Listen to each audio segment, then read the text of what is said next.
ये आप देख सकते हैं, ये इमरान खान साहब इस गाड़ी के अंदर मौजूद है। इमरान खान साहब मौजूद है जी। ये आप मनाज़र देख सकते हैं, इमरान खान साहब यहाँ अदालत पेश हुए और अब इमरान खान साहब की ये गाड़ी खड़ी है। ये मनाज़र आप देख सकते हैं, इमरान खान साहब आज अदालत में पेश हुए और ये देख सकते हैं इमरान खान साहब की ये गाड़ी खड़ी है और इमरान खान साहब मौजूद है। ये देख सकते हैं इमरान खान साहब इस गाड़ी के अंदर मौजूद है। चले चले चले चले।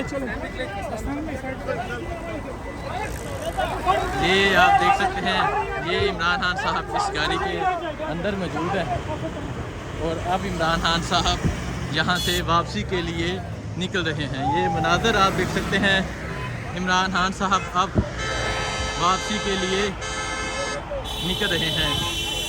इस गाड़ी में इमरान खान साहब मौजूद हैं। ये मनाज़र आप देख सकते हैं, इस गाड़ी में इमरान खान साहब मौजूद हैं और अब इमरान खान साहब वापसी के लिए निकल रहे हैं। ये मनाज़र आप देख सकते हैं, इमरान खान साहब अब वापसी के लिए वापसी के लिए निकल चुके हैं। ज़मानत के लिए इमरान खान साहब अब अदालत से पेश होने के बाद वापसी के लिए निकल चुके हैं।